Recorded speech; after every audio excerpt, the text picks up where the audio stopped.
Hello, and welcome to the second class for the Pfaff Creative Sensation Pro. In this class, we are going to cover embroidery. So first, we're going to start with the basics, just showing you how to quickly do an embroidery on the machine.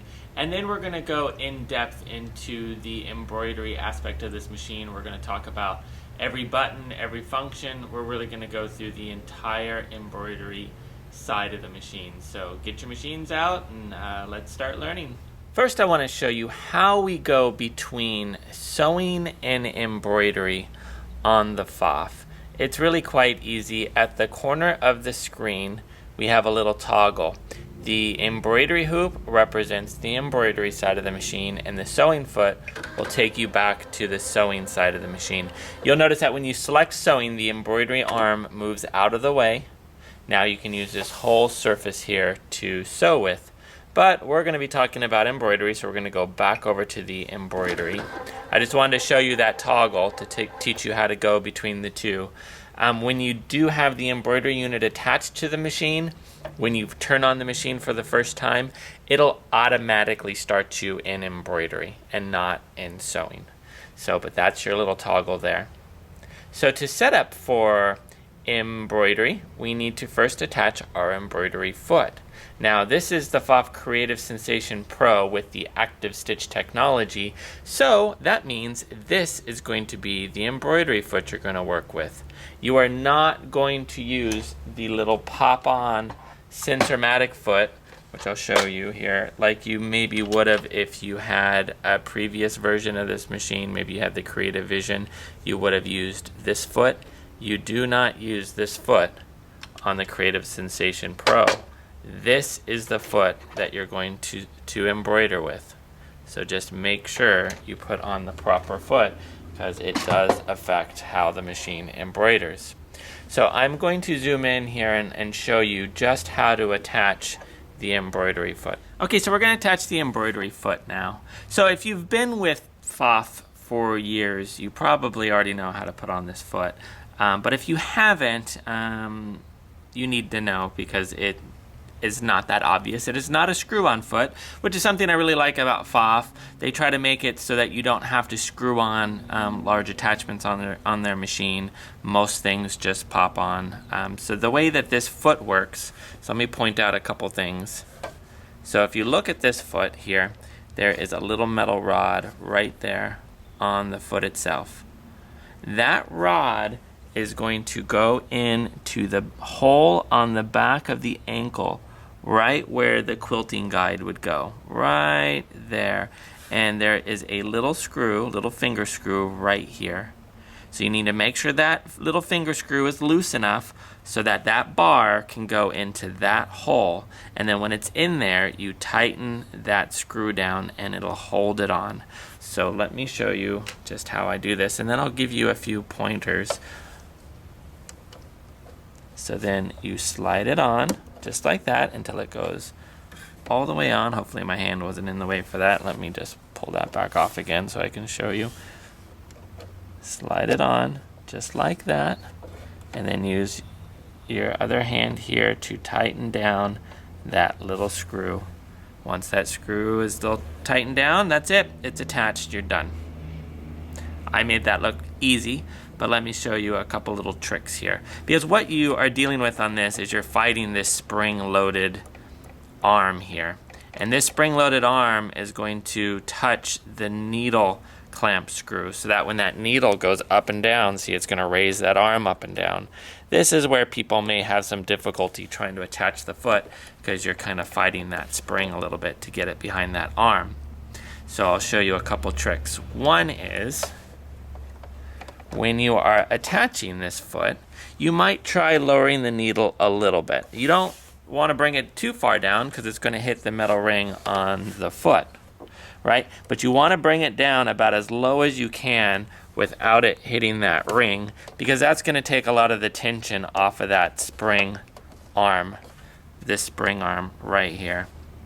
So just get it, the tip of the needle, as low as you can, maybe right above this metal guy, and then you'll have a much easier time sliding on the foot. If you're one of these people that just absolutely cannot slide this foot on, maybe you have arthritis or have some other difficulties, another trick that you can do then, so let's take this off, is pop the needle out. If you take the needle out, now you can put that bar down pretty low, which is going to take all the pressure off of the foot. Then you can just very easily slide that foot on, tighten the screw, and then just pop the needle back into the machine. So that's a few different little tricks on attaching the foot. You're going to find it being pretty easy once you get the hang of it. I have no problem getting that foot on and off. It just goes right on for me. So again, another thing I like about Pfaff is you don't have to unscrew or screw on a bunch of attachments. Everything just kind of goes on their ankle pretty simply. Okay, so let's go ahead and pull an embroidery design into the embroidery screen.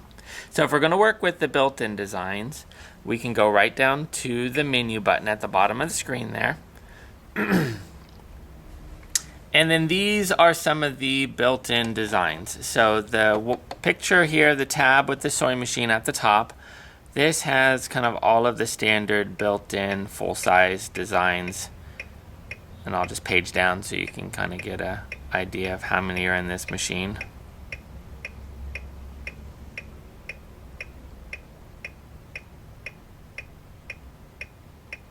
Okay, a lot of designs. So if you toggle over here, now these are a bunch of these little mini designs. And I will show you some cool things we can do with those mini designs in a few minutes. The next tab over, these are all quilting designs. And the first tab that has the butterfly with the heart, this is, on ours it's empty because we haven't put anything there, but this is saved embroidery designs that you're saving into your machine's memory if you decide to do that. So that's where those would show up. So, but right now we are going to select the sewing machine tab, and we're just going to go grab a couple of the built-in designs. Let's just grab this guy here. Real simple little design. Okay, so a little flower design. So you'll notice that when I selected this flower design, the hoop or the square on the screen went smaller. Because what it's doing is it's sizing it for the closest matched embroidery hoop that the machine has available. But we don't want to use that size hoop. We want to use a different size hoop. So what we can do then is we can touch our hoop tab right here, and we can select the size hoop that we want to work with, which in this case we're going to work with the 260 by 200 hoop. So you'll notice that the square here on the screen has changed to a larger size, because one of the things I really appreciate about Pfaff is that when you're doing your designing, when you're doing your layout, you are working within your embroidery hoop. So this area here is your sizing for your embroidery hoop. So when you stick this in the corner, you're in the corner of your hoop, and you kind of do your whole layout based on your hoop that you have selected. I like this because we have a few other brand machines here in the store, and what they do is they will just give you a screen, and you're just putting designs on the screen. You're not really building within your hoop. You're kind of working within all hoops, and then it'll either let you use it, the hoop you want, if your sizing isn't too big or too small. So you don't really get a really good idea of the layout in the hoop. So this one gives you the exact layout. So you have to select the hoop you want to work with. Then you can position the design. I'll show you, we can do way more than this. We can bring in multiple designs and fonts, but we're just going to stick to the basics this right now. So we get the design kind of how we want it. Now we want to embroider this design, so we are ready for that. So we take our embroidery hoop and we snap it on to the machine. Now down here at the bottom of the screen has a symbol of an embroidery hoop with a design and a needle embroidering it with arrows pointing to the side. This is what takes us to the screen that we need to be in to embroider. So the first tab at the bottom, the one that's green currently, this is Embroidery Edit. This is where we do all our customizing, all of our layout. When we are done customizing and doing all of our layout, then we can touch this tab. So if we wanted to start this design, we got all our colors ready, we can just hit the Start Stop button or the Play Stop button right here on the screen, and it would start that embroidery design right there. Okay, so that's just the most basic. We're just going to do an embroidery design really fast, done. So now let's go back and kind of play around with embroidery. I'm going to show you how you can bring multiple designs in and do a lot of cool things. Okay, so now let's go through some of the icons on the embroidery screen. As you can tell, there's quite a lot of icons on the embroidery screen. So I would urge you, as you're getting familiar with the machine, to use your help button. Use this button down here a lot. So the way that this works is you touch the help button and you touch any icon on the screen, and it'll tell you just what that icon is used for. So yeah, use that. It's going to help tremendously. So let's find a design to play with. The designs are down here in the menu tab, and we're just going to work with one of the built-in designs, and I will show you in a few minutes here how to load your own designs, either using the computer or using your flash drive. So we're just going to select this design right here. Okay, so we have a nice design on our screen. So now let's go through some of the buttons over here. So we're going to start at this tab, which is the second one down. The first one is if we wanted to save a design. And this would be more like we made this design and we put a name with it. Maybe we put another little design with it. And so we kind of customized our own picture. Now we want to save that. You wouldn't really save this design because it hasn't changed from its original. But we're going to start at this icon, the second one down. And I just want to point out a few things here. The top one is a grid that you can turn on the screen, but we're going to change the background color first because I think you'll be able to see the grid a little bit better. So this one here will let you change the background color of the screen. So this would be good if you're trying to see what this design would look like on a certain color fabric. You can select that color fabric. Let's maybe pick this blue. And now you can say, well, I don't like that. Doesn't work. You know, want to change it up again. Then you can start playing around a lot with just different colors that the design is maybe going to go on. So that's a really nice feature because you get a really good idea of what the design is going to look like on your fabric. Then if you wanted to turn on the grid, now you can probably see the grid a little bit better. Grid helps if you're aligning different designs together and you're trying to work within straight lines, so you know you want this to be kind of parallel over here with this. So it just gives you a little bit of assistance with layout. I don't use it all that often, but I have on occasion used the grid. Another thing too is you have this tab right here, so that's the third one down. So we got the grid, we got the change the background, and then we got this one. What this one does is it takes the background color on the screen and makes it textured, so it looks like a piece of woven fabric. So you can turn that on and off. You can have it just a plain, you know, smooth gray background, or I kind of like the fabric look, so I leave that on most of the time. The next icon down is just simply to park your embroidery unit. So if I remove my hoop, it won't let me do it with the hoop on. And I hit that. What that means is the embroidery unit slid all the way away, as far as it can possibly go, to give you that big working surface on the bed of the machine. So that's parking the embroidery unit. Now this icon right here, the one that says 3D, you'll see what happens here. Let me actually zoom in a little bit closer on this picture here, because I really want you to see the changes. So 3D view gives you a more realistic, this is what the stitching is going to look like on your fabric. So it's a very realistic type image. When you take 3D off, it's more of like a computer clip art type of image now. So it shows it to you not necessarily how individual stitches are going to look like realistically on the fabric, but 3D view does. Now the reason why you can turn on and off your 3D view is because the 3D view is a more complicated image, and so when you're working with it, it may load a little bit slower. When you're moving, if you have a really big design and maybe you're changing it up and moving it around on the screen and playing around a lot with layout, you'll notice that everything kind of loads a little bit slower. So for the most part, I work in 2D. But if I want to see really what something's going to look like well, I will switch on the 3D view. Okay, so the last icon down here that has the file folder with the arrow and the needle on it, this is it'll tell you if you click information on it that it's to restore your current state to the last place you stitched out.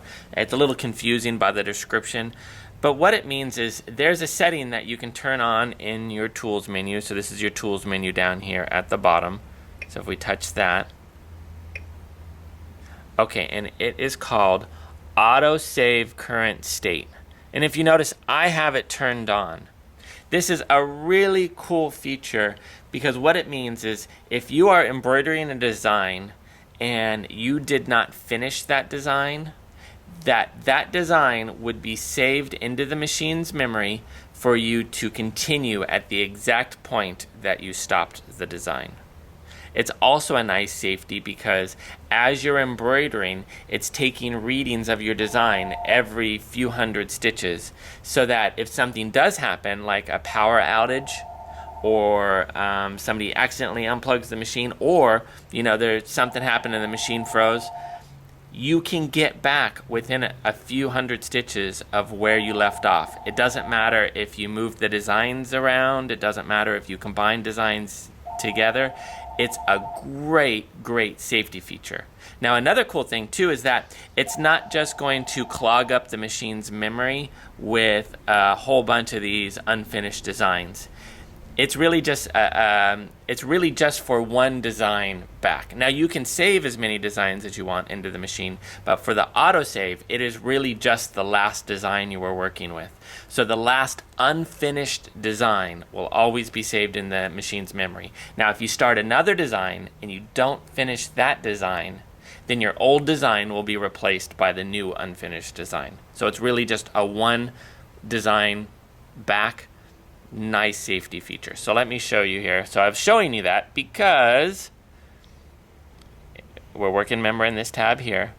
The bottom one down here is to recall that saved embroidery design. So the embroidery design that maybe you were in the middle of and you had to go to bed, or you had a power outage and you need to get back to where you were, or the machine froze.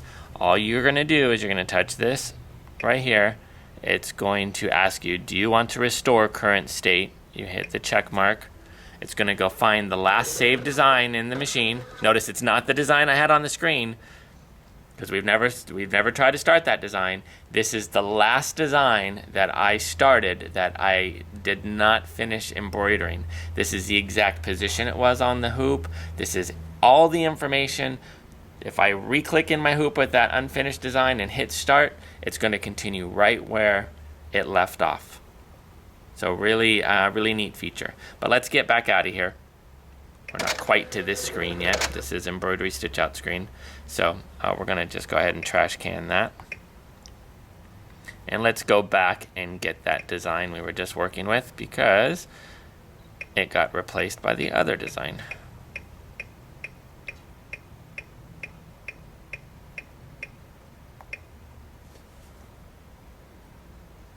Okay, so let's just review these really quick. We have our grid on and off. We have our background color for our fabric. We have whether we want fabric texture on the background color or just a blank colored canvas. Park is to remove the embroidery unit way out of the way, and it's park position because that's the position that it also goes into the embroidery case. So if you wanted to put your embroidery unit away and put it in the case, you can just hit that tab, that P button, and it moves it out of the way. 3D view, again, changes how the design looks on the screen to make it more realistic. And then the file folder with the arrow and the needle is to restore the last unfinished design that would have been automatically saved into the machine memory. Okay, so that's all the buttons there. Now the next one down, we've already touched on this earlier, but it is our hoop selection. So what this does is you pick the hoop that you want to work with, and as you can tell, Pfaff has tons of different hoops available. So what you do is you pick the one that you want to work with, which in this case we're working with the 260 by 200 Elite hoop, and it will put that hoop sizing on the screen for you to build your pictures in. Okay, so the next one down, so below the hoop, and again too, it's telling me what hoop I have selected on the screen. So right now I have the 260 by 200 hoop selected, and that's the hoop that I have in the machine. So you can always see what hoop is right there on the screen. So the next one down that has the spool of thread, what this does is this will allow us to change the thread colors. This isn't when we're embroidering the design out and you see the list of all the colors you need to do this design. That's not really what we're looking at here. This is all the colors that make up the design, but this is if we want to see what this design is going to look like, maybe on this background color fabric, but using a different thread color. So let's change the pink part of the top of the flower here by touching the stitch here. Then we are going to touch this button right here, and it brings up our color chart. So now maybe we go, okay, I don't want that flower to be pink. I was thinking more of a dark purple.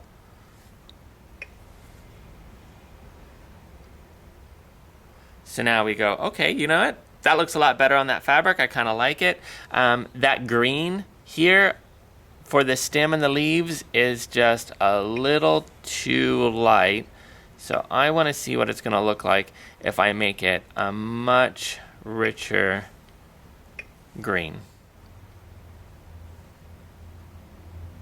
Okay, so now I may say, well, you know, that's perfect. I really like that.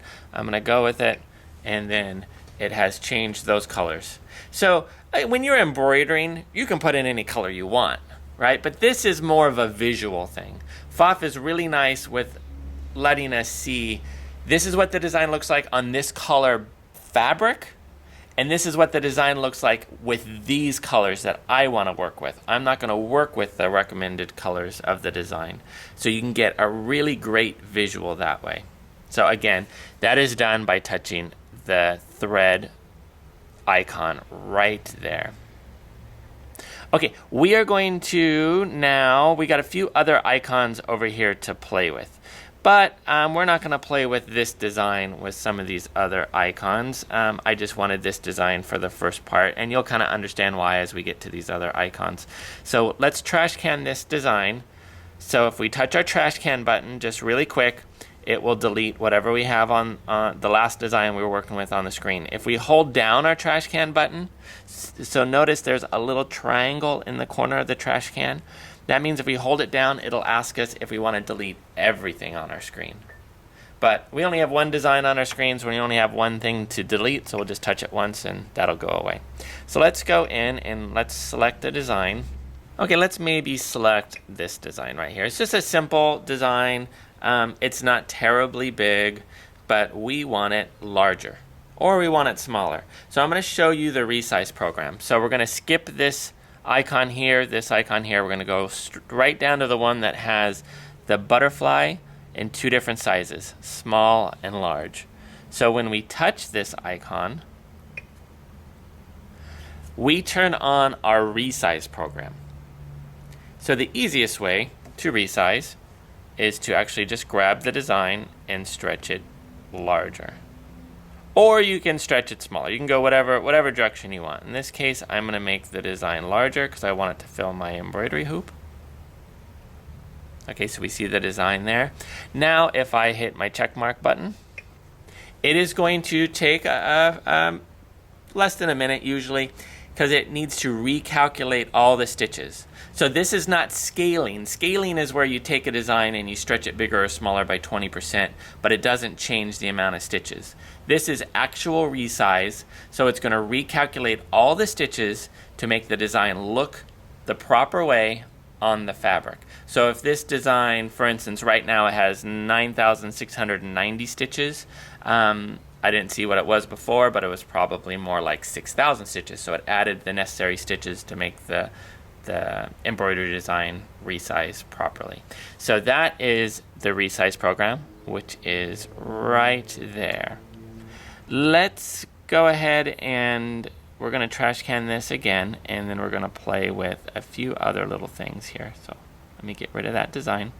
Okay, so for the time being, these last designs over here, or the last icons over here, we are going to play with in just a little bit. So now we're going to go kind of start working with some of the buttons down here at the bottom, and we're going to play around with some layout features. So let's go to our little stitch menu here. And again, we're going to keep working with the built-in designs within the machine. So I am going to get one of these little funny little designs, whatever it is. Kind of looks like a wing to me, but I'm not exactly sure. So we have one of these little wings here, and right now we're on this icon down here is highlighted because this is our movement icon. So that means I can drag this all around the screen. If I want to move it in very fine increments, I can move it in fine increments here by using these little wheels with the arrow pointing up and down. So it moves it in different directions. Now, if I do go and move it and I wanted it back in the very center of the embroidery hoop, I can touch the middle of that wheel here and it takes it right to the center. So right there, that little icon right there will take the design and put it right in the middle of the embroidery hoop. But I don't want to do that quite right now, so what I'm going to do is I'm going to drag this guy around. We're just going to move it a little bit over to the side. Now I actually want two of these designs. So I have this icon right here, which if I touch it one time, it'll give me one more design. If I keep hitting it, it'll give me however many I hit. If you notice it has a little triangle at the corner, that means if I hold it down, it'll ask me how many copies I want. I can put in 25 and I'll get 25 of those funny little wings on the screen. But I don't want 25. Whoops, I gotta hit the X, not the check. I just want one. So I'm just gonna touch that one time. So it offsets it a little bit, but it kind of lays it on top of the other one. So then I get this little guy. So what I'm going to do is he's headed the wrong direction for me. So I'm going to use my mirror image tab, which is right here. So this one is left to right. Now this other one is up and down. So I'll just show you, but we're not going to have it going that direction. You know, we kind of could though, almost make them they almost look like they will nestle in with each other in that direction, but let's just put it back for a second here. Okay, so now I have two of these little wings, and I want to kind of start playing around with maybe lining them up together to try to give it a certain look. So right now I'm on my movement tab, which is right here, right, the highlighted square, but I'm going to change that to rotation, and what that's going to do is it's going to put a little bit of, well, you can see I can spin it all around if I want to, but I just want to rotate it just a little bit. And then to highlight the other design, you just touch on the design you want to work with. So you notice it puts a box around the design. So if I want to work with that one, I touch it, I get a box around it. If I want to work with this one, I touch it, I get a box around it. So I want to do the same thing. I just want to angle this one a little bit. So what I'm trying to do here is I want to align the bottom of my design up perfectly to have them touch right there at the bottom. But it's kind of hard to tell how perfect we are unless we zoom in. So we're going to use our zoom in feature, which is this little magnifying glass at the corner. You see that right there, little magnifier. So you touch that, and it asks us a few questions, but what I want is to zoom to the location of the screen I touch, which is the first icon here. So then I'm going to touch the part of the screen I want it to zoom to. And it'll take a second to paint it on. And this is one thing I was talking about earlier with 3D view and 2D view. This is 2D view, so it puts the design back on the screen much faster. If I was in 3D view, I'd still probably be waiting for the design to come back up on the screen. So you'll notice I'm trying to line up these two bottom points, and I was close, but not 100% perfect. I want to be 100% perfect. So now I can see kind of what I have to do change-wise to get it close.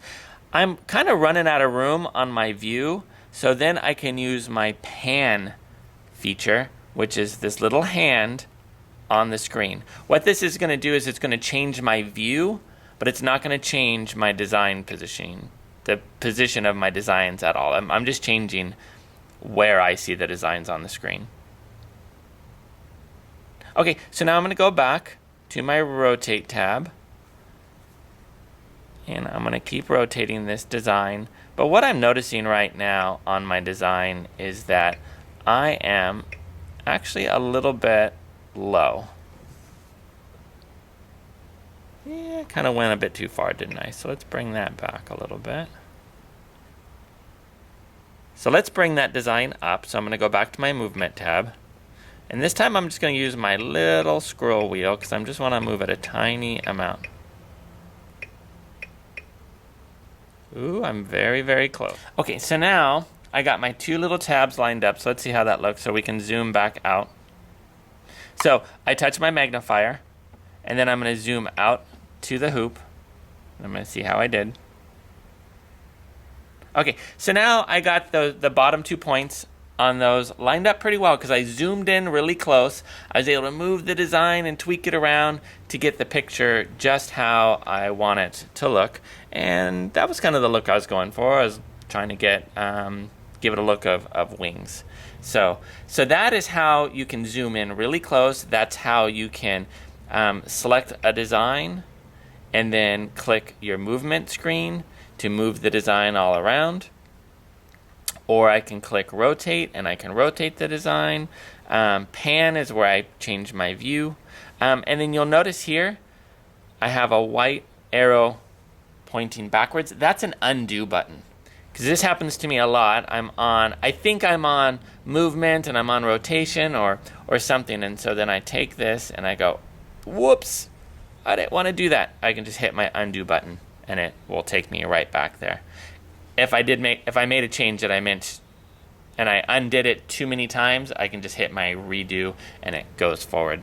So just like on a computer, you got undo and you got redo if you make a little mistake. Great, I love these buttons. If this was something they added just a couple years ago with some software updates to the machines, and I really, really like it because I do, when I'm doing layout, I'll do a little mistake and be like, oh, that really stinks.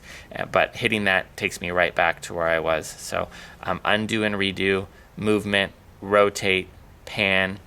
Now this icon right here that has the square with the arrow and it looks like the design is getting bigger, this one right here, that is not resize. This is the scaling. This is where I'm taking a design and I'm stretching it bigger by 20%, or which I'm going to undo, or I'm stretching it smaller by 20%. But it's not recalculating the amount of stitches. That is done on the resize program over here. So scaling is just spreading the stitches apart or condensing it down to change the size of the design by 20%. Okay, so let's delete everything that's on the screen. So we're going to hold down our trash can button. And it says delete all designs. We're going to hit the check mark, get rid of everything. Start with a clean slate. Okay, so now let's go back into our menu tab at the bottom. And we're going to grab another design. Maybe just something simple, maybe this little flowery guy there. Okay, so let's drag this down a little bit. Oh, except we were on resize. See, this is what happens to me. I start playing around with buttons, and I think, oh, I had my movement selected. Well, I didn't. I had my resize selected, or my scaling selected. So I just made the design smaller. So I'm going to undo that. So I'm back to normal. So now I'm going to touch my movement tab. Okay, so now I'm going to move my design down just a little bit.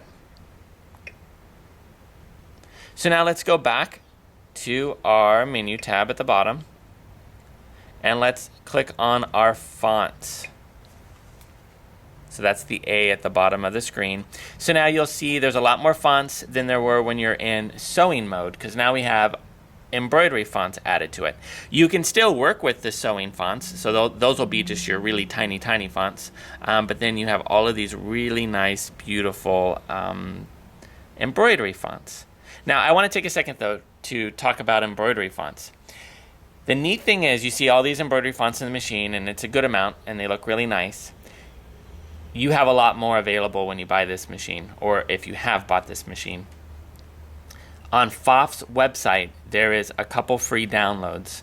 One of them is either 5D or 6D, depending on how old your computer is, where what it'll do is that's a program that lets your computer view embroidery files and transfer them to the machine. It's a pretty cool program. But with that, they also give you a program called Quick Fonts. Quick Fonts is a font digitizing program that uses word processing fonts. So if you're in your little word processor and you're typing a letter and you click on your fonts, you'll notice you get this big, long drag down of all these different kinds of fonts. Usually it's, 100 or plus fonts. Now what this Quick Font does is it takes all those word processing fonts and it'll allow you to convert them into embroidery. So it'll ask you, okay, what do you want to say? And you can write something. What font style do you want to use? What size? And it converts those. So don't think that you can only embroider with these fonts right here. You have tons of fonts available with this machine. But again, Pfaff's website, click on the download free software, and you'll find that. But that only comes when you purchase a Pfaff machine. Do you get that? So, but right now we're just going to select one of the built-in fonts here. So let's, I kind of like these little curly fonts. So let's click. And you'll notice too on the fonts each font has different sizes. So we have this curls font comes in a 12, 20, and 30. The graphite comes in at 12, 20, and 30, and you're going to see that standard, 12, 20, 30. That's because fonts don't resize. You can scale fonts a little bit, but I would advise you not to. Whenever you're working with fonts, it's best to find a font that is the size you need without you having to try to manipulate the size of the font. It really messes fonts up. So just find the size you want already pre-done. Don't try to drag, twist, stretch your fonts. It's just not going to work right. So we're going to pick the 30 millimeter font here. And it comes up like a typewriter on the screen. So you select the letters that you want. It's going to come up in uppercase first. If you want to switch to lowercase, you can touch the lowercase tab, and then you can get the lowercase ones. Let's see. So I'm writing Pfaff, so PF, and you'll see it start coming on the bottom. A, F, F. So you'll see Pfaff down here. If you made a mistake, you can scroll back, and you can use the trash can to delete the one that you messed up on. But this looks fine. So Pfaff. I'm gonna hit the check mark. It's gonna bring it on the screen. So now I can just take it, drag it, get it laid out exactly how I want that font to be. And when I'm ready to embroider it, if I like the picture, I can just hit the embroidery arrow to the embroidery stitch out mode, and we'll be able to embroider this. And you'll notice too that it kind of figures out a color that matches the design on the screen, and that's the color that the font will come in at. So if you had like a green design, the font would probably come in green. So, but again, you can put in whatever color you want. If you wanted to see what it looked like in different colors, you just touch the stitch icon there with the spool of thread, and then you can change the color of that font. Okay, so let's just delete everything on the screen again. So we're going to hold down our trash can button. and everything's gone. So now we're going to go back down here to our menus where all of our designs live. It remembered where we last were, so it brought us to fonts, but we're going to go back over to the butterfly, which is all of the other built-in designs. And let's scroll down. I'm going to find something that we're going to do a bunch of repeats with, something not terribly big.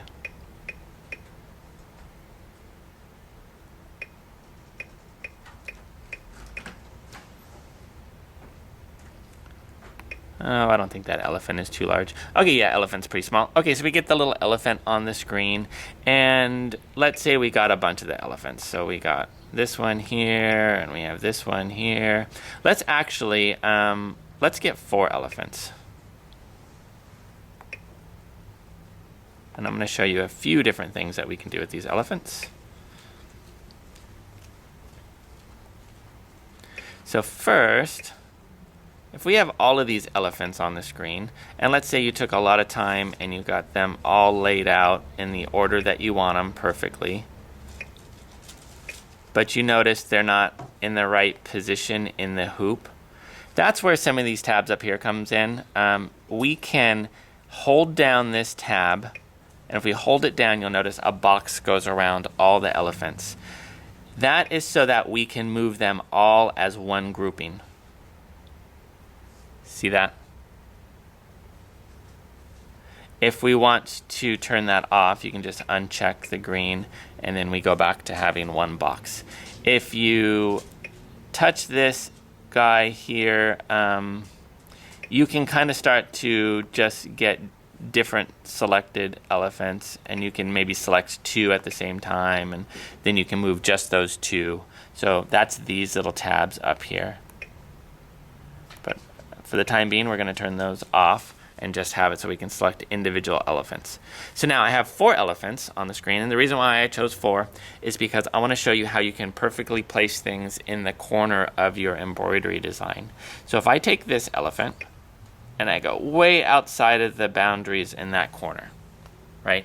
You have a little icon on the screen here that lights up, and what this does is it brings it right back within the outer edges of the embroidery field. So when I'm trying to do something in all 4 corners, this is how I do it. I go outside of the corner because I know this will bring it in perfectly into the corner, as close as it can get.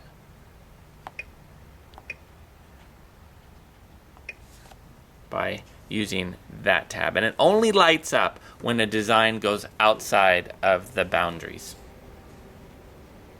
So again, these tabs up here are so that you can select them all and move them as one.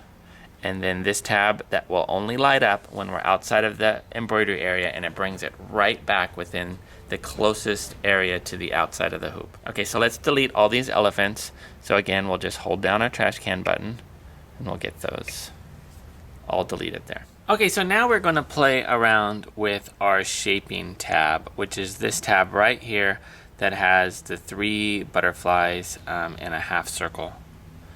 So when we go into that tab, basically we can put different angles and shapes on our designs, on our fonts. So we can do a lot more in there. We're actually going to spend quite a bit of time in this app right here. So let's go ahead and go to our stitch menu at the bottom of the screen, and what we're going to do now is we're going to pick some fonts. So we go to our menu button at the bottom, we click on the little A symbol at the bottom, that brings up our fonts. So let's play with maybe one of the fancier fonts, but we're going to pick a little bit of a smaller size, so we're going to go with the 12. And you can just write whatever you want to write. So right now I'm going to write the name of my store here.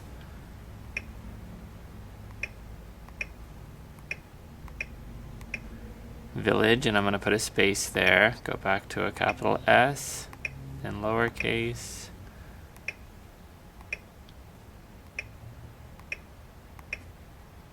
Oh, Notice I made a little mistake, so the cool thing is I can just scroll back, hit my trash can button, and get the proper letter in there. So it says Village Sewing, hit the check mark. Okay, so I have a Village Sewing on the screen. What I'm going to do now is I'm going to click my Shaping tab here.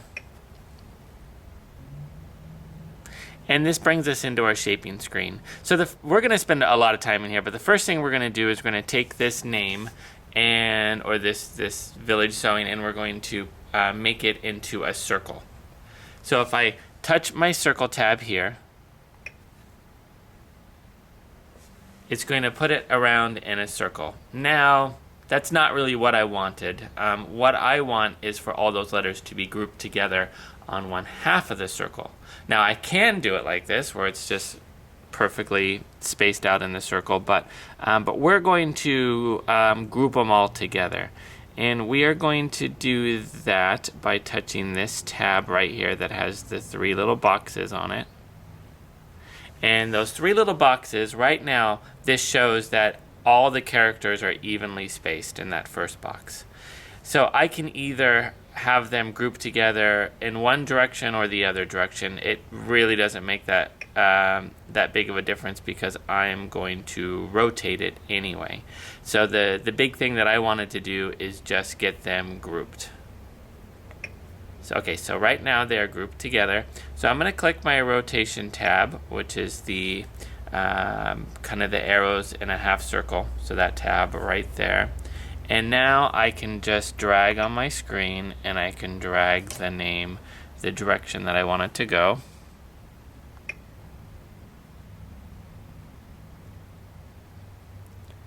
And that looks about right. I can also bring it in more or drag it out. That would be on the other tab, the scaling tab.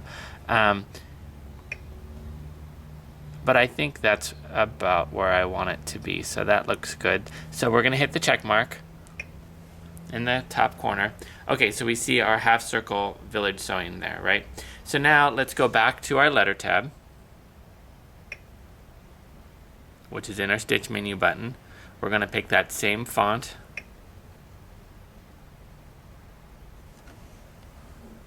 So now I'm going to write something else here. Make a little space.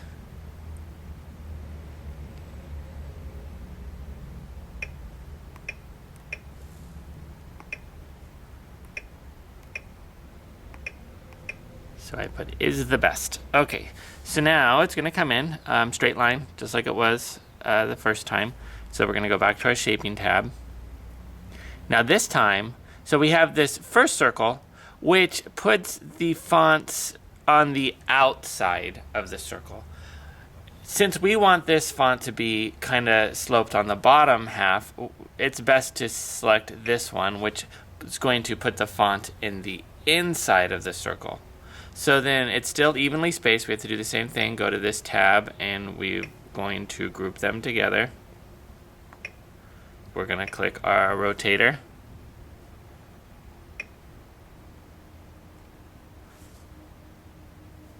And let's just go a little bit like that.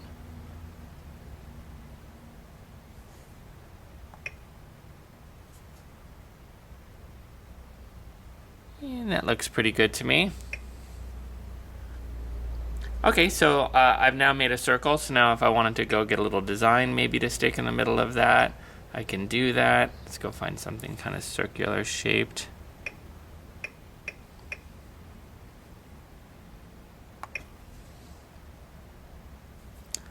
And I go, okay, well that's pretty good, but I really want that to be a little bit bigger, so we're going to go to our resize program.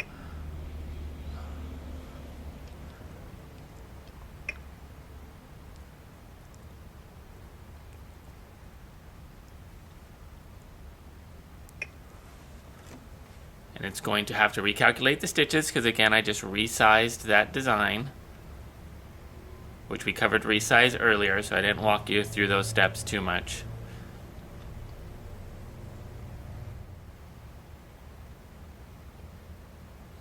All right.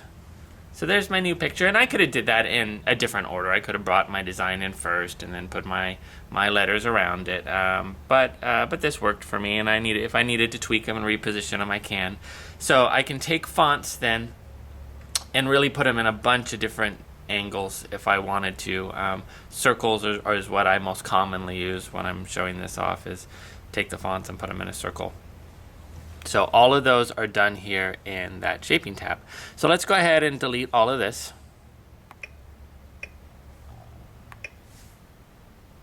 And then let's go back to our stitch menu at the bottom. This time we are going to toggle from our standard size designs to our little mini designs. So these are our little mini designs. And as you can see, there's a ton of these little mini designs to choose from. So let's just find something kind of cute to play with. Maybe this little flower there. Okay, so right now you notice we have one tiny little flower on the screen. So let's go into our shaping feature here. Now you might have noticed that there's all different shapes here, and there's frames, all different frames, and there's fonts. We're going to do the fonts in a minute, but let's just go to a standard shape. So let's say we wanted that little flower to be in the shape of a heart. Well, we noticed that we still have one little flower. Now we can hit the little plus button here, which is going to just keep giving us flower after flower after flower each time we hit it. Right now that's 4 flowers. Or we can hit the little calculator and we can say, let's see what it looks like with 30 hearts.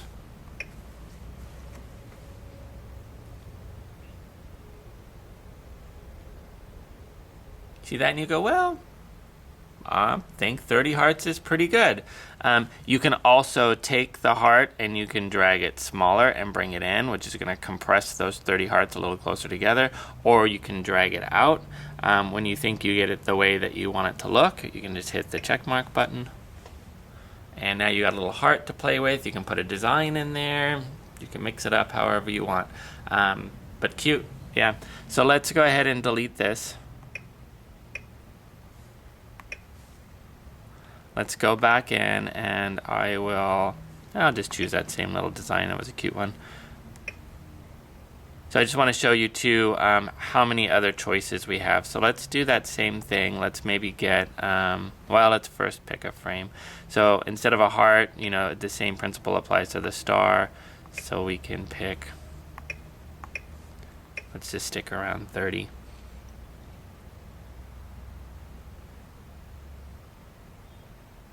So we can do it in the shape of a star, triangle. So we got all these different little shapes to play with. One thing that I think is really cool are the fonts that are in here. Those fonts are awesome because these aren't little tiny letters. These are huge letters. Huge letters that I can take any little design I want and incorporate it into the letter. Then I can drag it to fill the entire embroidery hoop if I want to. I spread it apart, so now I want some more hearts. So let's add a few hearts to this guy. Maybe, I don't know. So let's key in maybe 40 hearts. See what that looks like.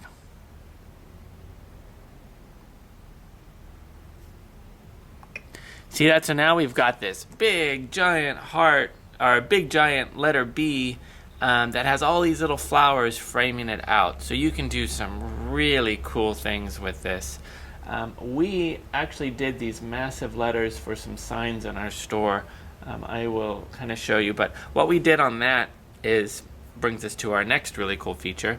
Let's say you like the little hearts or the little flowers that are on the B, but you want this to be an applique design.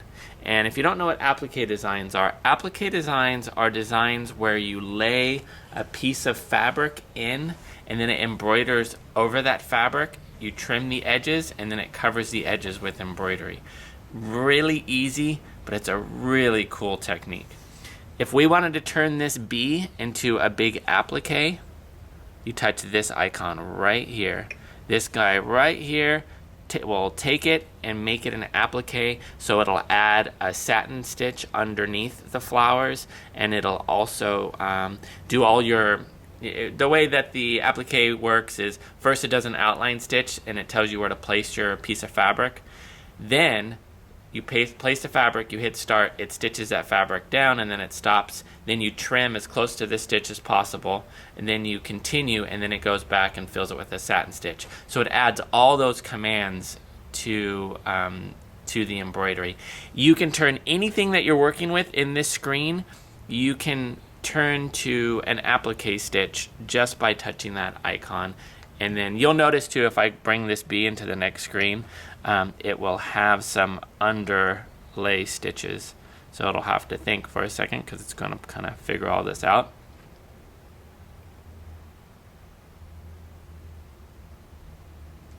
Okay, so you can see how it has a satin stitch underneath all of those flowers. That's for your applique. So instant appliques are an awesome feature on this Pfaff Creative Sensation Pro. So let me see if I can angle the camera and I'll show you on our wall in our store. Now keep in mind too that these are pretty far from where we are placed in our store, and these letters, each letter is huge. I mean, just really big. They're the size of the biggest embroidery frame, so each one yeah, is quite large. So hold on one second. Okay, so notice on the wall where it says fabric, and then you see the other one that says yarn. Those were done on the Pfaff with the large letters in the shaping screen, where we took and made it a applique. So we sewed it on felt, and then we appliqued fabric on top. So the fabric sign there has fabric, actual cotton quilting fabric on it. That's the applique part. The yarn sign, I believe, is just felt on felt, but it was done with this really cool feature in this machine. So these huge letters, it's really cool. I haven't seen this on any other machine. Really neat. Okay, so let's just click back into our little shaping tab here. And then as long as you have that B highlighted when you go back in, if you wanted to do some edits or some changes to it, you could still change it around. So let's go ahead and turn off our instant applique. And I just want to just click on a few other letters so you can kind of see what a few of them look like with that particular design. And again, you can go in there. I mean, this is one design of many. Any little design that you have, you can bring it into this mode and play around with it. You can play around with bigger designs too, but they're going to be too large to do a lot of the techniques in this screen.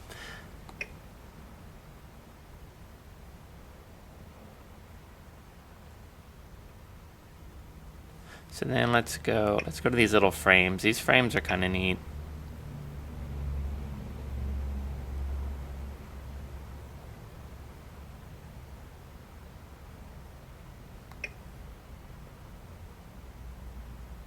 And then when you're doing these, and you're probably going to want to adjust maybe the amount of designs based on the size and which design, which frame you're clicking on. Maybe that little girl.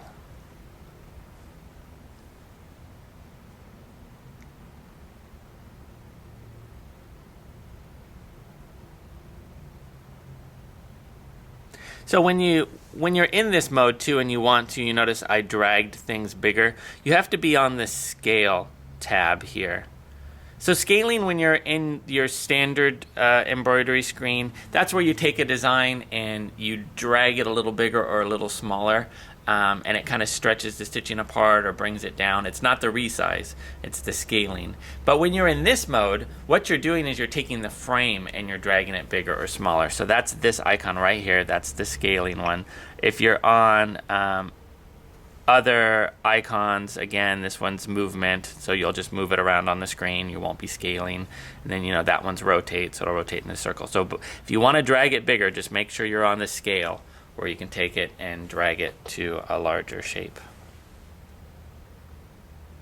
Okay, so let's go ahead now and we're going to trash can this. So now I just want to show you how on your Pfaff, you can also work with sewing stitches. So we're going to go down to our menu at the bottom, and we're going to go back over to our regular sewing stitch tab. This time I'm going to go and find one of the bigger stitches here, one of these omni motion stitches. So I'm going to find something, just kind of a random stitch maybe to play with.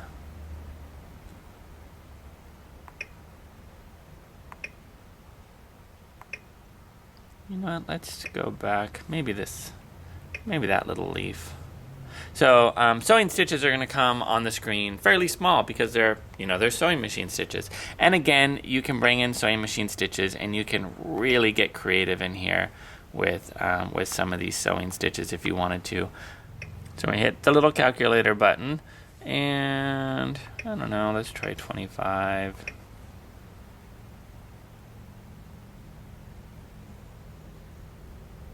And then again, you can drag them bigger or smaller, spread them apart. So let's kind of get an idea of what that looks like. So we just made a real random pattern using sewing stitches and not embroidery designs. So another thing that you can do, so you can bring in any sewing stitch you want into the embroidery screen. So let's trash can this. I want to show you something too, because when you do bring in sewing stitches, so let's just go back and we're just going to pick, maybe just pick one little stitch. That's when you can use these other little tabs over here. These have to do with sewing stitch. Whoops. This is where if you wanted to adjust the length and the width of the sewing stitch, just like you would if you were sewing it, but we're trying to use it in embroidery, right? So it's not going to sew it out the same way. If you touch that tab now, you can do the length and width adjustments just like you would if you were in sewing mode. So that is here. So it pertains to when you bring sewing stitches into embroidery mode. Same thing here. This is if we wanted to bring a combination of sewing stitches into embroidery mode. So let's say I have that stitch and then I wanted to maybe add this stitch with it, and the reason why I wanted to do that is because I'm going to make maybe a straight line border with it, and I'm going to put it on a line, and I'm going to add multiples of it. And then what I can do is take that line and we can rotate it. Stretch it longer. So if you wanted to do kind of the same type of thing like you do in sewing mode, where you're combining two different sets of stitches together, but you're trying to do it in embroidery, the really cool thing too is if you were to do this in sewing mode, which is fine, right? You're working with these big omni motion stitches or maxi stitches, and you're combining a couple combinations of them together. And let's say you're trying to put it around the bottom of a dress.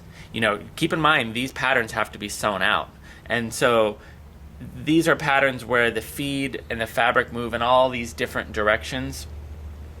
So the odds are everything's going to be fine, but there is some margin for error there, right? Your dress could, shift and turn, or you could, maybe not go so straight with your feeding of the fabric or whatever, and mess up, what you're working on.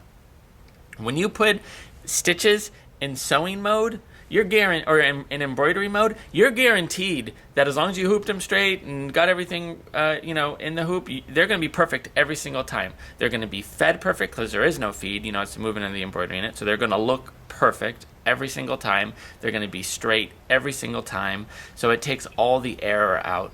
So if there are things like that where maybe you want to do a border around something, go to embroidery. It's easy, and your end result's going to be perfect.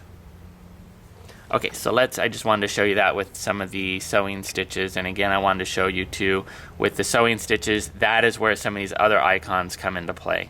You've got, this is where you change the width and the length. This is where you can combine sewing stitches together. And then this one down here is Stitch Creator. Now if you watched the first video in sewing, that is where we created our own stitches. Stitch Creator works exactly the same in embroidery mode. So this is if you wanted to sit there and either adjust an existing sewing stitch in the machine to use in embroidery, or you wanted to create your own from scratch. You would use that stitch editor. So if you have to start with nothing on the screen, but again, Stitch Editor is where you design your own stitches. And if you didn't watch the first video and you want more information on Stitch Editor, go ahead and watch the first video, but we're not going to spend really much time on Stitch Editor right now. Okay, so let's go ahead and trash can everything we have on the screen. So now I wanted to show you something else that we can do that is really cool. It's to do your buttonholes in your embroidery hoop. It is awesome to do buttonholes in the embroidery hoop. So what I do is I pick our largest embroidery hoop, which is huge. This isn't the largest hoop actually, but it's the longest length in an embroidery frame. So let me just kind of reposition the camera so you can see just how long this hoop is. So hold on one second. Okay, so this is the longest size here. So if I'm going to do buttonholes and I want to do it on a shirt, I'm going to use this longest hoop that comes with the machine to get the most amount of my shirt in the hoop. So this again isn't the largest hoop. The largest hoop is going to be this one here. This does not come with the machine. This is an optional hoop. Again, this is our big giant massive hoop that you can practically climb through. I think I have upside down. So yeah, but for the buttonholes, if you want to do it on a shirt, pick your biggest 360 by 200 hoop. But right now we are working with our 260 by 200, so it's a little smaller, but that's just what I set up ahead of time, so I'm not going to change that. But I'll show you how we can do buttonholes in the hoop. So I am going to actually change on the screen though. I'm going to select that larger hoop, which is the 360 by 200. So you can see it filled the whole screen in now, right? So then I'm going to go down to my stitch menu here. I'm going to go to my buttonhole stitches, which is menu 3, and I can pick any buttonhole stitch that I want. You can pick a fancy one or whatever, but right now I'm just going to pick a pretty standard one, which is number 2. You can see it comes in just a tiny little stitch. If I wanted to play with the length, so if the default 16 millimeters, if I needed an 18 millimeter, I can select whatever size I want for the button. Okay, then I'm going to go to my shaping screen. What I'm going to do is I'm going to pick a straight line. I'm going to select how many buttonholes I need. So I'm going to say I need 6 for this project, right? But you'll notice they're not quite going the right direction. So I'm going to select my rotate tab, which is this one right here. And then instead of dragging it, rotating on the screen, I'm going to touch the middle of the scroll wheel, which will move it by 90 degrees. I'm going to select my scaling tab, and I'm going to drag this the whole entire length of my embroidery hoop. Now you'll also notice, you go, well, that's fine, that's not the direction my buttonholes go on my shirt. I like them to go the other direction, which is lengthwise. So we're going to select our rotate tab, which again is this, I haven't showed you this, but it's this tab right here. It's going to take the design and it's going to rotate it. So now you'll notice they're going the proper direction for our garment. So then if we just hit the check mark. The cool thing is now that they are perfectly spaced buttonholes. And when it embroiders them out, it is going to be perfect looking buttonholes. We took out all the risk of having a feed problem. I don't know if I've ever dealt with this where worked really hard on a project, and now it's time to do the dreaded buttonholes, and your machine almost stopped feeding, and you get that big pile of thread, and your buttonhole is ruined, and you've got so many tiny stitches to try to pick out, and you end up making a hole in your garment. It's terrible. But buttonholes in embroidery mode, you've removed all of that risk. None of that's going to go wrong in embroidery mode. They're going to look perfect and exact, just how you want them. Perfectly spaced, perfectly aligned. Everything is going to be absolutely perfect. Let me actually show you these stitched out real quick. So to do this, I just wanted to show you on the screen the larger hoop. But again, I'm working with a smaller hoop today, so we're going to pick the hoop size I'm working with. So let me go back into my tab. I'm going to grab a buttonhole. Then we're going to go back here, pick a straight line. I'm going to pick, I think I'm going to try to do the same amount, 6 buttonholes. I think they'll fit. Again, I'm going to rotate it. I'm going to scale it or drag it the whole length of my hoop. I'm going to rotate those little guys. And now I'm ready to go. Okay. So now I'm going to go to, actually what I'm going to do, because I want to do some other designs on my embroidery hoop that I'm going to show you in a little bit. So I'm just going to actually move these way to the edge. So I'm going to go off the edge and hit my bring it to the edge button there, which we talked about earlier. I'm going to click that button, which takes us into stitch out mode.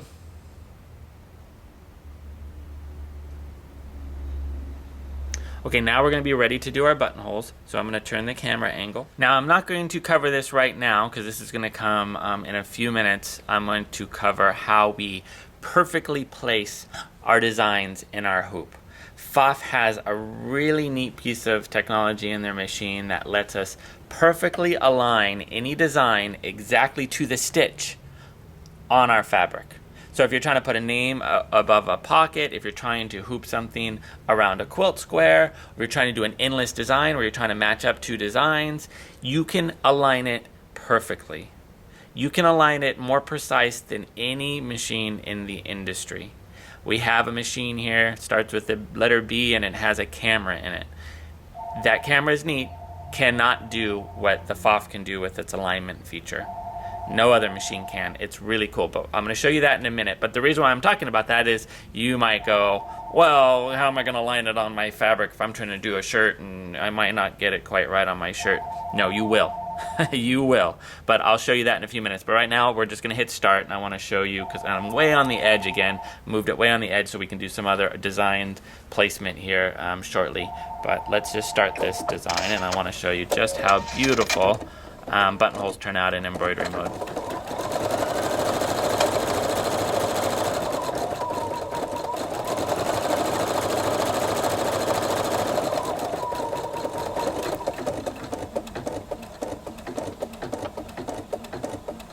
So it even locks them, just like it would if it was sewing.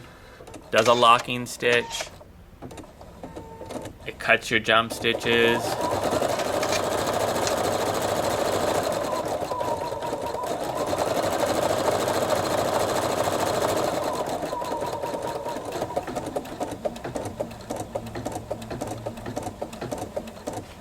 Trying to fold down these edges so you can actually see it embroider here.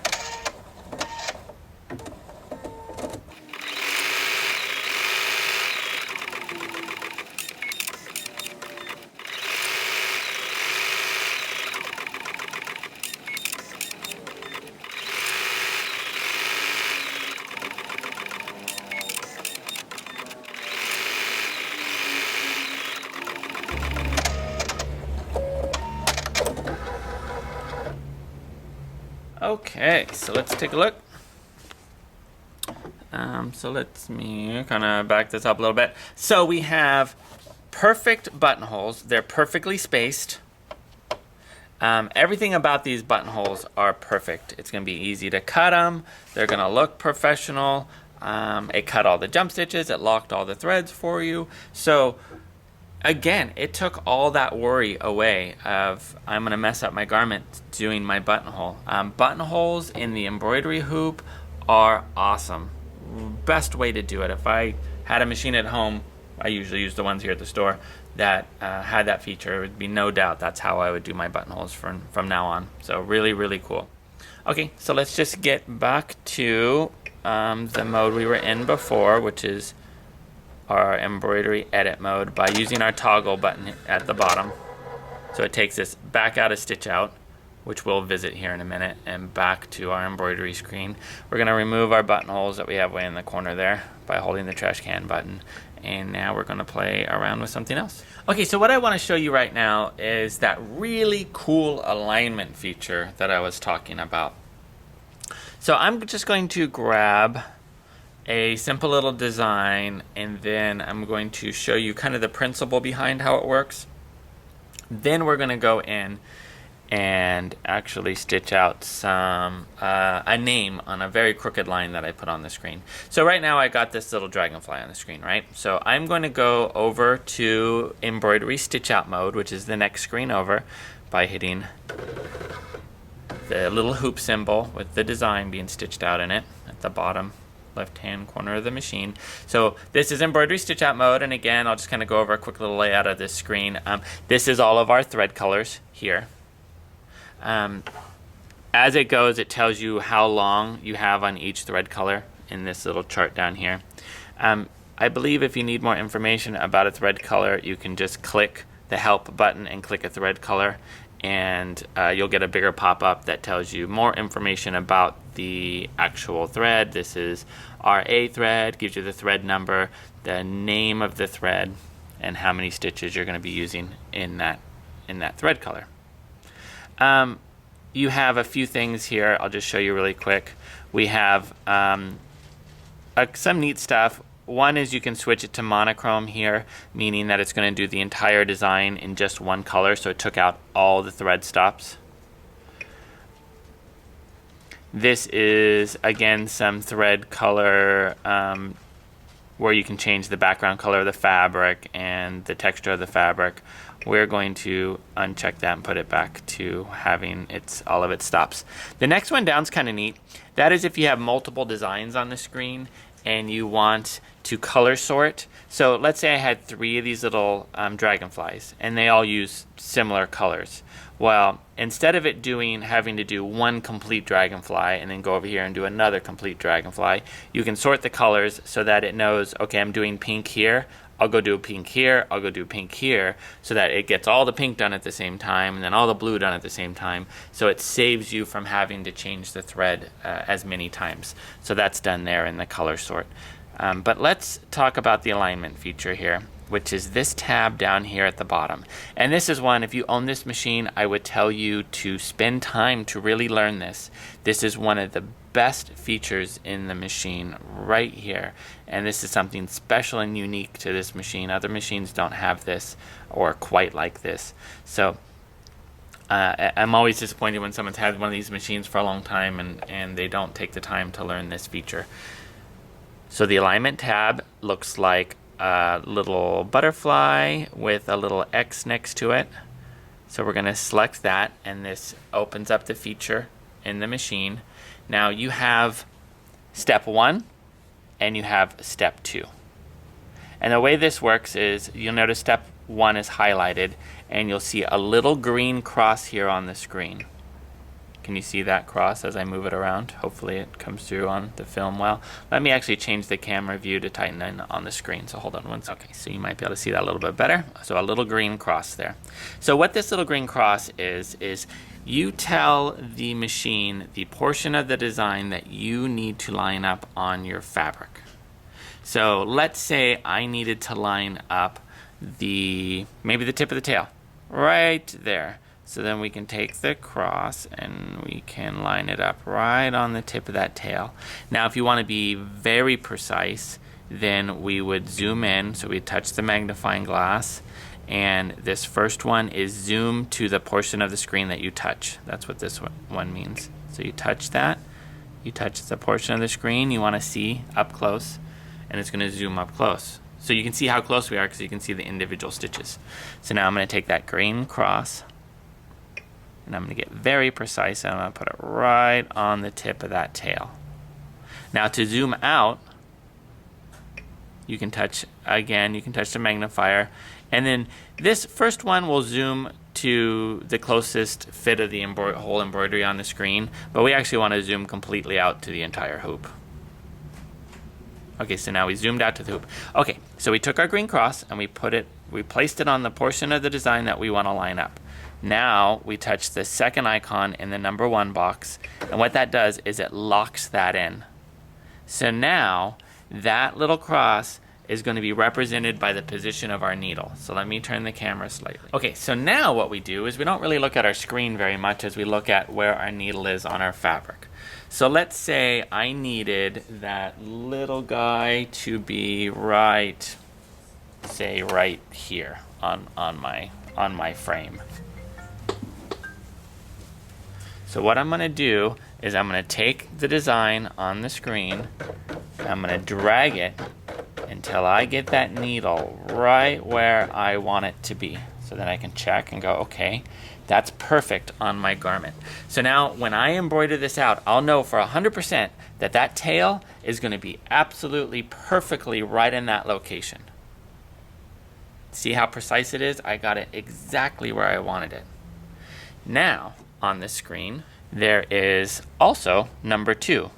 Now, I don't always use number 2. A lot of times I just use number 1 and I'm done because that's good enough, right? Precise enough. But number 2 is kind of neat. So when you select number 2, it's going to give you a second cross. So now, if you wanted to check other alignment points, or if you knew the tail was perfect there, but maybe you hooped a little crooked and you need to move your design a little bit more, you can pick another location of the design. So let's say we need to pick right on the top of his little antennae. We lock that in.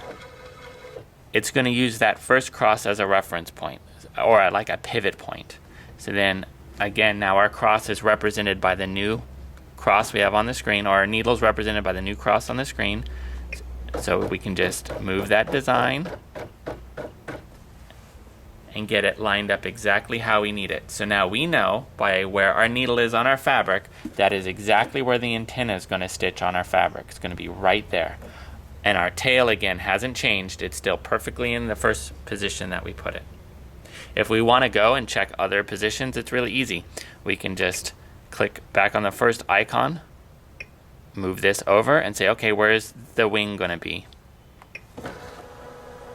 All right, there's the wing. Exactly there on our fabric. Where's the other wing going to be? So we can check every point of our design, and if we needed to move it, alter it in any way, we can tweak it around to get it exactly 100% perfect. This is really cool if you've had something happen and you actually had to unhoop a design because something bad happened or it popped out of the hoop. And in the past, if you unhooped something that you were in the middle of embroidering, there is no going back. That's it. But with this, you can actually get it back. Even an unhooped design, you can re-hoop it and get it back to the stitch, everything lined up perfect, and continue on. It's a really awesome tool. So I would stress to you to learn it, learn it, learn it. So let's go now, and I'm going to show you how we can embroider a font on a crooked line. So if you hooped up a shirt and you're trying to put something over a pocket, and again you didn't hoop straight, don't unhoop. Just get your design aligned perfectly, and it'll be no problem. So let's get out of here. So we're not gonna save. If we wanted to save these changes, we would hit the check mark. We're gonna hit the X. We're not gonna save any of it. It's gonna go back to normal on the screen. So let's go back to embroidery stitch out mode and trash can everything on the screen. Okay, so now what I'm gonna do is I'm gonna go in and we are going to pick a font. And we can pick any cute little font we want. Let's maybe do, I kind of like these curls, so maybe a curl 20. And you can write whatever you like, but I'm going to write Village. I'm going to hit the little check mark. Okay, so I got a village there, right? So now let's go ahead and go to our embroidery stitch out mode. Okay, so now I made a crooked line on the fabric. Do you see that? And I'll change the camera view in a second. And so what we're going to do is we're going to take this word and we're going to line it up on that crooked line. So we're going to touch again, we're going to touch our alignment feature. I'm going to now pick the lower corner of the box. So these icons here go to all of the edges of our embroidery. If you want to know the center point, that's the center point of our embroidery. But I want to be in the very lower corner of the box, right? So I am going to now lock that in.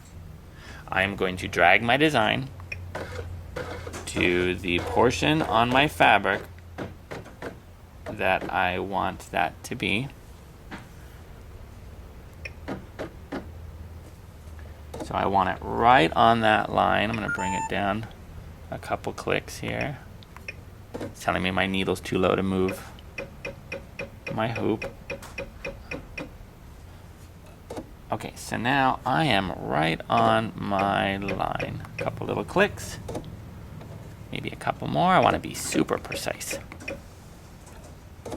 Okay, so now I am right on the line, but I am still straight, right? So I'm not quite angled properly. So that's where number 2 comes in. So I'm going to select a number 2, get that second cross. I'm going to put it on the opposite lower corner of my box, and I'm going to lock it in. Now I'm going to rotate my design until I am perfectly on my line. Just a smidge more and we'll be there.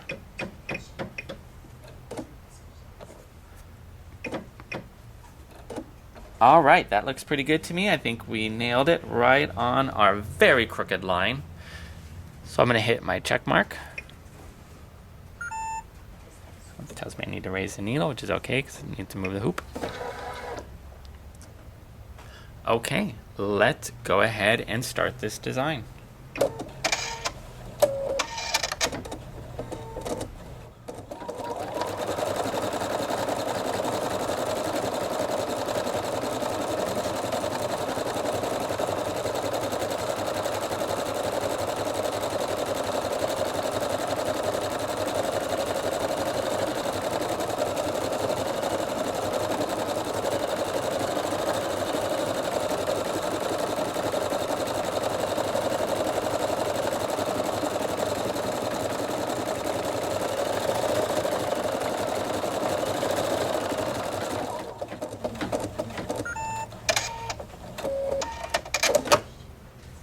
So you're noticing that it stopped and asked for a thread color change, even though all the thread's the same color.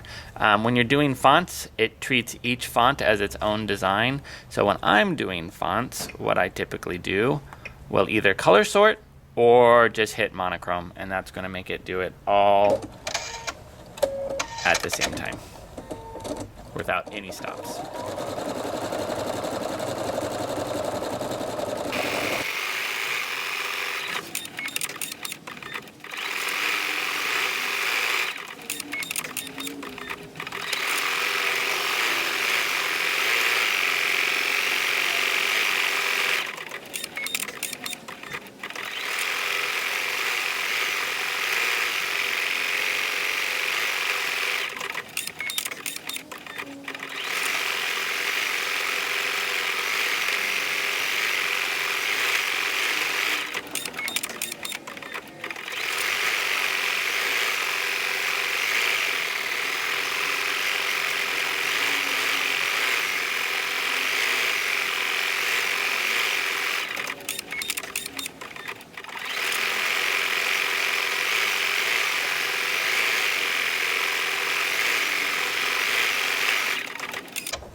Okay, embroidery finished. Let's take a look. Okay, so now you can see that even though we maybe hooped very crooked, we were still able to put our name there on that very crooked line precisely. The angle of the name is perfect to the angle of that line. So if you were having to put a name above a pocket or place it somewhere on your quilt block, even though you think you hooped great and squared up and everything's good, you don't really know until the time you're done with that design, and then you look at it and go, you know what, it's close, but it's a little off. It'll never be a little off with the Pfaff. It'll always be perfect. That's why I stress to people, take the time, play around in this. Again, it's this icon down here at the bottom. Play around in there. Get familiar with it. Learn how to use your placement feature on this machine. It is one of the great features of the machine. Knows that doesn't have the. It knows I don't have the hoop in the machine. It's one of the great features on the machine. So yeah, get familiar with it, and it's a great machine. You'll love it. Okay, so now I want to show you how we can get designs in the machine, either using the USB flash drive or using our computer. So let's start with the flash drive. So if we go down here to our menu button where all of our stitches live. So now when you bring it up, I was just in my flash drive, so let me show you maybe where it would normally go to. So when you bring it up, if you were last in your menu that has all your built-in designs, it'll pop up just like normal. Then to get to where the flash drive is, you go to this file folder icon at the bottom. Okay, so that's going to bring you into this screen right here. In this screen, you have all the tabs here across the top that have the machine. The machine's going to be some of the designs that you've stored in the machine, your alphabets, all your different headings up there at the top. But you have this little USB symbol right here. See that? That's a USB icon. So anything that you have plugged in the USB port, when you're on that tab, you will see it on the screen. So you see right here, we've got a little image of a flash drive. To open it, you hold down the icon. When you hold it down, again, do a long touch, it's going to open up whatever you have on the flash drive. So now this is, we have a lot on our flash drive, so these are folders of designs that we have on the flash drive. One thing I want to instruct you, when you're saving designs onto your flash drive, organize them. Do not just start throwing designs on your flash drive in random order. Your flash drive can hold thousands of designs. And if you put them all just on there, it's going to be very difficult to find the design you're looking for. It's also going to mean that it's going to take a long time to even page through all those designs. So I always instruct people to put them into file folders. You'll see all of these little file folders. See, we created those on our computer. So if we had the flash drive in our computer and we were going to put designs on our flash drive and say they were cat designs, so we would select our flash drive, make a new folder, call it cats, take all those designs and put it into that folder so that we know exactly where to find our cat designs. So then if we want to open up a folder, you just select the folder you want to open, and again, you hold it down. Holding it down is going to open up that folder. So then first they come as funny little butterfly icons, and then slowly you'll start to see the pictures appear. Now, one thing I can tell you too is that the first time you put designs on your flash drive and put the flash drive into your machine, those designs, the pictures, the images of those designs are going to load slowly at first. But the machine has some memory to it where once you've put those designs in the flash drive and it's generated the image, next time that you open up that folder, the images are going to show much faster. So just kind of keep that in mind if you go, wow, it's taking forever for my images to come up. Yeah, it's slow at first. then the next time after that it's going to be faster. So, and then we can see all of the images here, and we can page up and down of the designs that are in that file folder. So if we see one that we want to do, again, you just hold it down,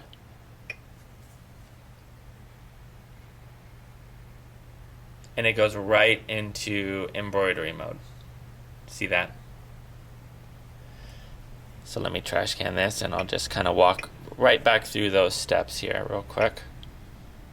So we go to our menu button at the bottom. Now the menu button is going to take us right back to where we were last. So if we need to get a second design out of that folder, it's going to take us immediately to the last spot we were. But the odds are when you open it, you're going to be maybe in this tab, your regular sewing machine tab. So again, you go to the file folder to get to your USB. Make sure you're on your USB tab at the top. And then any icon that you see on the screen, to open it, you just hold the icon down. And then if you want to do one of the designs, you just hold the design down and it'll open it up into embroidery mode. So it's easy to get the designs off of the flash drive. The cool thing too, that I think is just awesome about Pfaff, is that Pfaff reads almost all formats. There's some formats that are trickier than others, but if you had, say you had a Pfaff and you also had a Brother once upon a time and it uses PES format, Pfaff is going to work those Brother designs. You can take them right off the flash drive. You don't have to convert them. You don't have to do anything to them. The Pfaff's going to be able to read them. If you bought you had old multi-formatted designs, and they had old formats on them, the Pfaff's going to read those. You don't have to always worry about, wow, I'm going to have to convert this for my Pfaff. I have all these, Janome designs or something, and I have to go through all this work. You don't. Pfaff is going to read. They read many formats. It took them a long time to do this. And again, it doesn't have to be converted. The machine's just going to accept them and read them. Some of the trickier formats, I think, are like the Bernina format. I know it reads some of them. I don't know if it reads all of them across the board. So there are some tricky ones. But the large majority of all the designs, it's just going to read them. So the cool thing with that, too, is that people always have the idea that in order to put designs on their flash drive, they have to run them through some sort of embroidery software on their computer. You don't have to do that. You can just drag and drop those designs onto the flash drive, copy and paste them. You just need to move the files over because the machine's going to accept the file however it is. So a very, very cool feature that it reads multiple formats, not just one format. But I do want to point out, though, if you were to select a format for the machine, it's best to select their newest format. Pfaff's newest format and best format is VP3. The reason why VP3 is the best is the colors you see on the screen are the truest colors, and some other little things. But yeah, that's their newest format. So if you were to select a format out of a list of formats, maybe you got a CD and it had 15 different formats to choose from, VP3 is on the list. Choose VP3 every time. Okay, so now I'm going to go and show you about having your sewing machine talk to your computer. So it's really cool. So hold on one second. Okay, so right now I'm at my computer and we're on Pfaff's website. So this is Pfaff's homepage. There is free software to download when you own a Pfaff embroidery machine that you download from Pfaff's website. So I'm going to show you where to find it because it's not always that obvious. But it's a really cool piece of software and it's going to do a couple things for us that you're going to want with your Pfaff. And again, this is free to download, so it's a great feature. Okay, so we're going to go to Machines. And you can click on really any of the embroidery machines. But let's just click on the picture of the Creative Sensation Pro. So now when we scroll down to the bottom, you'll see a tab that says Update Machine. The software download's actually going to be in this tab, even though we're not updating the machine. We go to Downloads. So when you go to Downloads, you'll see where it says Complimentary Software Download for PC Computers. So for Windows 8 and Windows 7, we download the 6D Embroidery Machine Communication, 6D Quick Fonts, and 6D Explorer plugins. If you had an older computer that was running XP or Vista, you would download the 5D embroidery software with 5D Quick Fonts or 5D Organizer. And I'll show you what this software will do for you once you download it. So when you download it, it's really easy. You just follow all the steps, and you have to log in with Pfaff and stuff. But anybody really can download these great software. So let me close this now that I showed you where to get to the software. So I'll show you how 6D software works. The 6D software is really cool. Sorry about my image reflecting back on the screen. I was trying to mask that, but it wasn't quite working. What the 6D software is going to do is it is going to kind of change how your computer treats embroidery files. So if you've ever had an embroidery file on a computer, you'll notice that the computer does not know what the file is. If you try to click on it, the computer is going to say, we don't know what this program is. Do you want to try to go online to figure it out, and all these things? And the odds are the computer is going to try to associate a bad program with it. So computers don't know what embroidery files are unless you have software to teach them what embroidery files are. So this 6D software kind of teaches your Windows 7 and Windows 8 what embroidery files are and what to do with them. So when you click on, so I have some designs in this folder here. So now you'll notice that I just opened up my computer file. I'm not in embroidery software at all, but I get to see pictures of my embroidery designs. So this is new. Computers in the past have not been able to show you pictures of embroidery files. They would just show you the file extension and the name of the file. So really cool now that my computer now knows what to do with embroidery files and how to show you the image. But even after you download the 6D software, computers most of the time want to show you a list view. When you're on a list view, it's just going to look like this, right? They don't really look, you don't see a picture of the design, they don't look like anything. You just see the names of the files. So you have to take your computer view and change it to icons. So you can do medium or large icons. Okay, so that's one part to the 6D system. The other part is that when you see the design that you want to do, let's say we want to do this design, if you right click it, then you'll notice on your little box that opens, you'll see a new tab that says 6D embroidery. So when you highlight that or hover above it, you get some options that pop up. One of them is Send Express. Send Express is really cool because what it does is it automatically sends that embroidery design straight to your sewing machine, ready to embroider.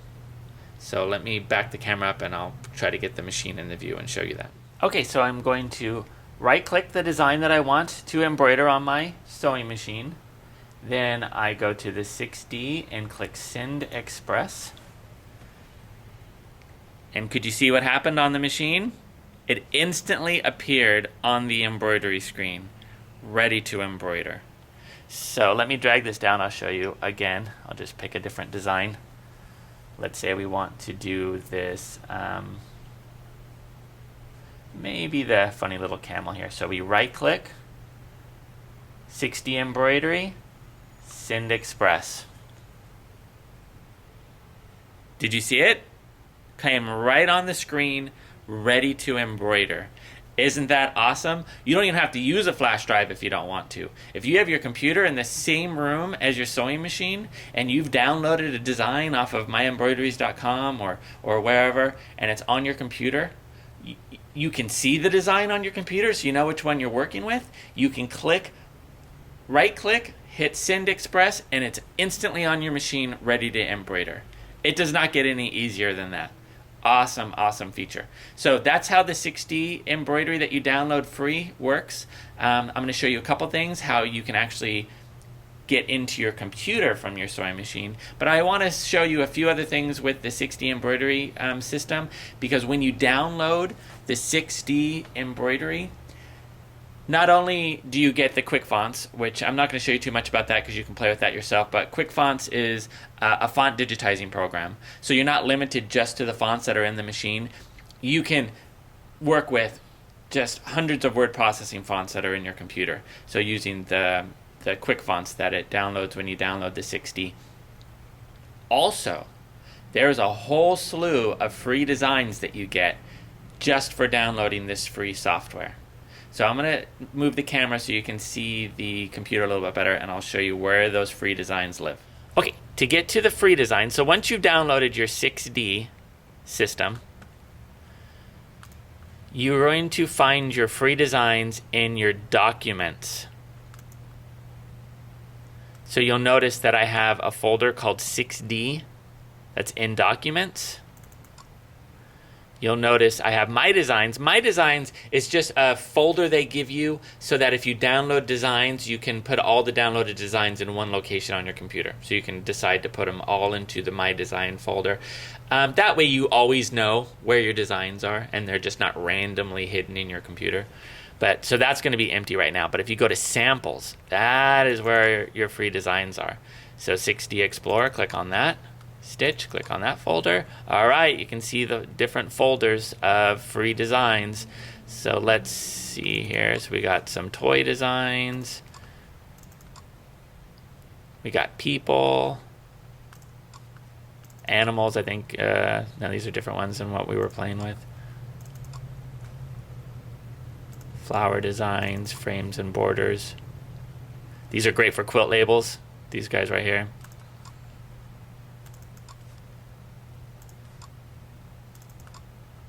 So very cool. And again, these are all free.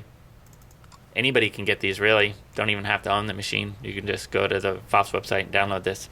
So again, if I wanted to embroider one of these, right-click, 6D Embroidery, Send Express. It is now on my machine, ready to embroider. That easy. If you have an older computer, then you downloaded the 5D embroidery instead of the 6D. 5D is a little bit different because of the age of your computer. It does not teach your computer what embroidery files are the same way. So 6D, it doesn't matter where you are in your computer, you get to see the picture of the embroidery file. You can be on your hard drive or your disk drive, wherever. Where the 5D, it's a program that you have to open to see your embroidery files. So when you click the 5D organizer, you get this, this program opens up. So then if you click on the folder in your computer, then you get to see all the designs on the screen. Then you can select the one you want to work with, and you can hit this little send button down at the bottom, and it sends the design over to your sewing machine. So it does the same things, it just does a little bit different. So you either have the 5D organizer if your computer's older, or if your computer's newer, Windows 7, Windows 8, you use the 6D. Okay, so now I want to show you how your sewing machine also talks to your computer. So if we go to our file folder at the bottom, we click on our USB icon, you'll notice because I have my computer and my sewing machine plugged together through the USB cable, you can see all the drives of your computer show up there. So my computer has the C drive, which is the hard drive, and the D drive, and the E drive, and the F drive. So all my computer drives are labeled right there. So let's say I downloaded some designs and they're on my hard drive. I can open up my computer hard drive right here. See this? This is my computer hard drive. All of these folders are the same folders that are in my computer. Most of them have nothing to do with embroidery, but I know that I have a folder here that says designs. So I click on that, and then my designs. And again, because these folders have never been opened before, you'll notice that the designs are coming on slow.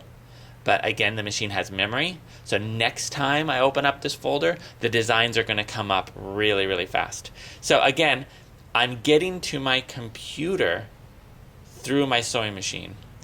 So it's really cool. And it's something that is, I think, kind of special with Pfaff. I know other sewing machines can talk to computers, but they don't really talk like this. You don't go to your sewing machine and can get to your hard drive. It's more like your sewing machine's treated like a big flash drive. And so you'll see a drive on your computer and you can drag and drop files into it. But this is different. You'll notice there's actual communication between your sewing machine and your computer. They talk to each other. So it's very cool. So I just got to my hard drive from my sewing machine. I want to do one of the designs that's on the hard drive.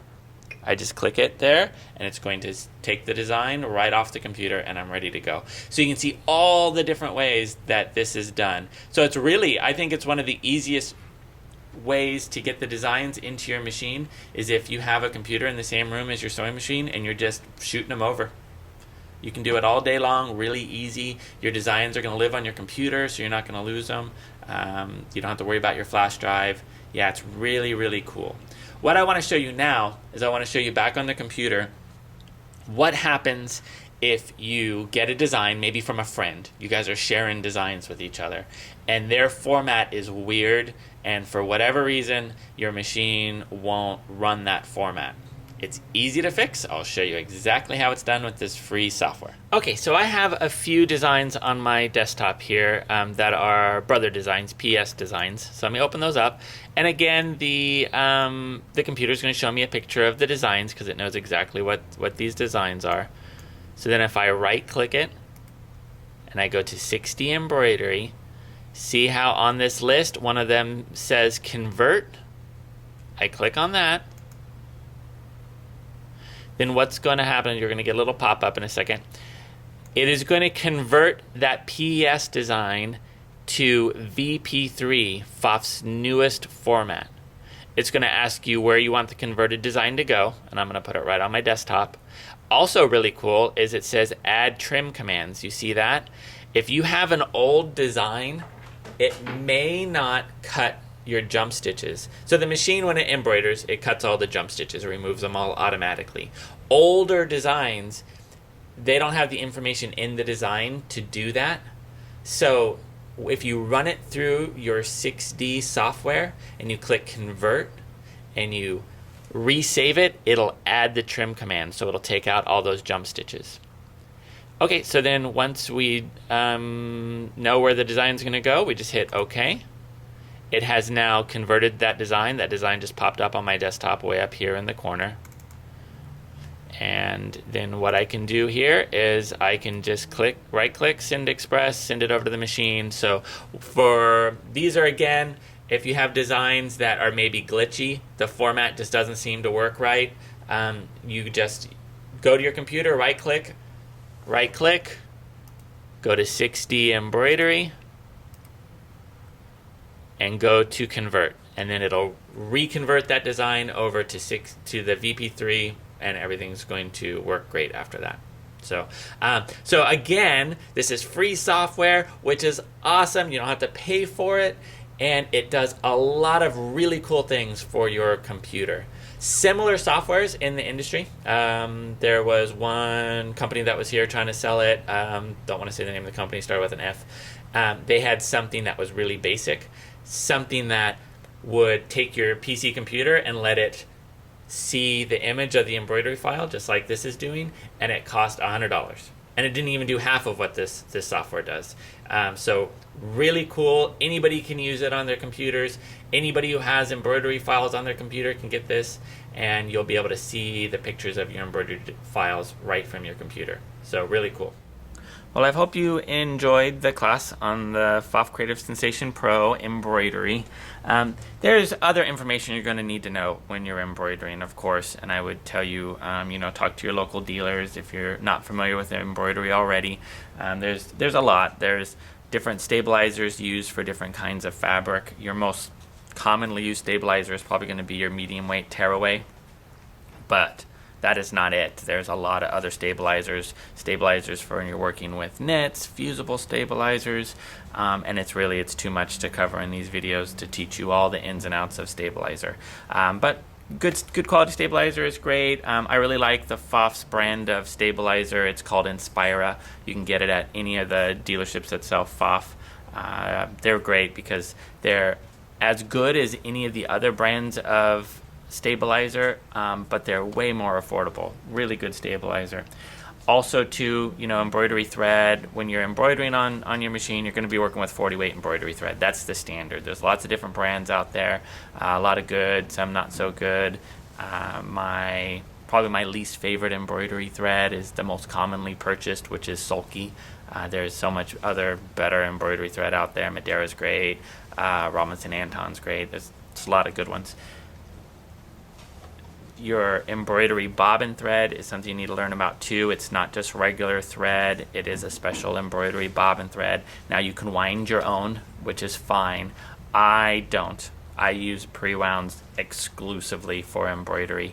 The reason why I use the pre-wounds exclusively is they hold a lot more thread and they're just easy and convenient and they're cheap. And there's only one brand of pre-wounds that I sell in my store, and it's taken me a long time to kind of figure out what brand I like the best. And again, not all bobbin threads are created equal.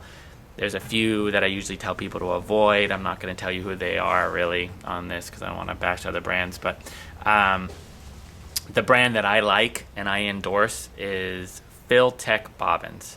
Filtechs are just really good, really consistent bobbins. I've never had any issue with Filtech bobbin thread. You can get Filtech bobbins online, so if you like to order them in bulk, you can do that. I think a lot of Pfaff dealers probably carry Filtechs, but yeah, really good. The pre-wounds you want to avoid using are anything that's cardboard sided. Drop-in bobbin machines do not use cardboard sided pre-wound bobbins. The pre-wound bobbins need to be on